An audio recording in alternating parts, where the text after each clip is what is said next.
Bugungi efirimiz master o'tkazguvchi kursimizga bag'ishlanadi. Bu kurs haqida botga savollar kelib tushdi. Shuning uchun bu savollarga javobni jamlab bugungi efir orqali javob berib o'taman. Bizni 22-martdan yangi kursimiz start oladi. Bu kurs aynan professional psixologlar uchun, ya'ni anchadan beri men psixologam demagan bo'lardim, ya'ni master so'zi ko'proq yoqadi. Negaligini tushuntirib beraman. Anchadan beri masterlik faoliyati bilan shug'ullanishni istayotganlar uchun bu kurs. Menimcha bu xohish aslida hammada bo'ladi deb o'ylayman-da. Bu narsa ayniqsa yoshlikda juda chuqur uyg'ongan bo'ladi.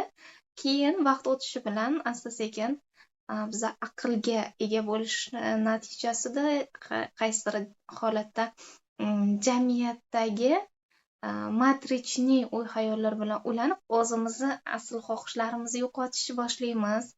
Asl qobiliyatlarimizni unutishni boshlaymiz. Lekin aynan bu asl masterlik, master bo'lishga xohish, masterlik faoliyati bilan shug'ullanish aynan ruhiyat ustida har bir insonda mavjud. Chunki har bir insonda master hujayra geni mavjudda. Bu master hujayra genida hamma informatsiya bor, rostdan ham.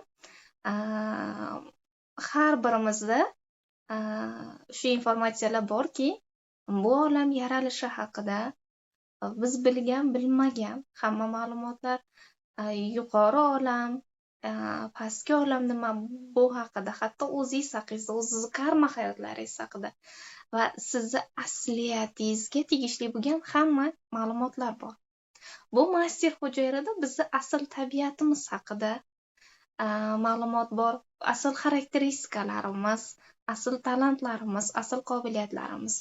Bu har bir insonni master hujayrasida yozilgan bo'ladi, DNKda.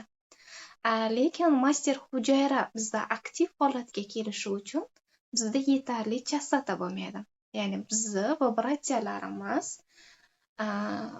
pastki chastotalarda bo'lgani uchun biz o'zimizdan har doim borliqqa eng past vibratsiyali energiya tarqatamiz va natijada bu genlar biz bilan keladi va biz bilan ketishi mumkin-da u dunyoga, agar biz buni aktivlashtirmasak. Aynan bu kursda mana shu har biringizdagi master hujayra genini aktivlashtirish ustida ishlaymiz. Kurs davomida initiatsiyalar bo'ladi. Bundan tashqari amaliy darslar bo'ladi.